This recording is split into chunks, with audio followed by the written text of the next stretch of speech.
Le district de Mutao, dans le centre du Burundi, est une des régions du pays les plus touchées par la malnutrition. 7% des enfants y souffrent de malnutrition aiguë, fatale si elle n'est pas immédiatement prise en charge. Plus de la moitié des enfants accusent un retard de croissance. 18% des nouveau-nés ne fêteront pas leur 5e anniversaire.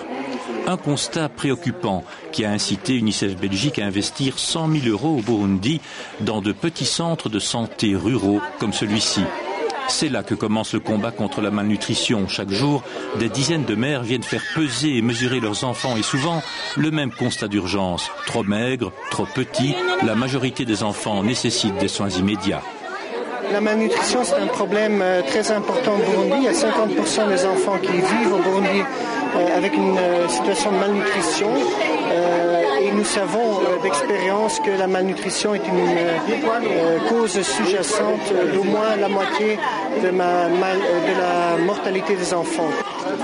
Et puis il y a les cas les plus graves, les enfants qu'il faut réalimenter en urgence. C'est là qu'intervient un produit miracle fourni par l'UNICEF, une pâte énergétique concentrée de protéines, de glucides et de sels minéraux. Va regarder si ça va. Non. On peut dire que c'est une révolution que les gens peuvent trouver parce que ce produit permet de prendre en charge les enfants qui sont malnourris, sévères, mais sans complications et qui permet aussi aux mères de ne pas séjourner très longtemps dans les centres nutritionnels thérapeutiques traditionnels. Et enfin, il y a ces cas extrêmes, ceux qui n'ont même plus la force de manger. Comme cet enfant de 6 ans, incapable de conserver les aliments qu'on lui donne, faute d'un médicament contre les vomissements. À l'hôpital, on n'en a pas. Et dans les pharmacies, à l'extérieur de l'hôpital, c'est trop cher. Et l'UNICEF ne devrait pas aider un petit peu pour l'achat de médicaments ? Oui, bien sûr, mais il s'agit d'investir prioritairement dans tout ce qui est préventif et la prise en charge des enfants de moins de 5 ans. Non, il est clair que vis-à-vis de cet enfant-là, on va essayer de voir ce qu'on peut faire.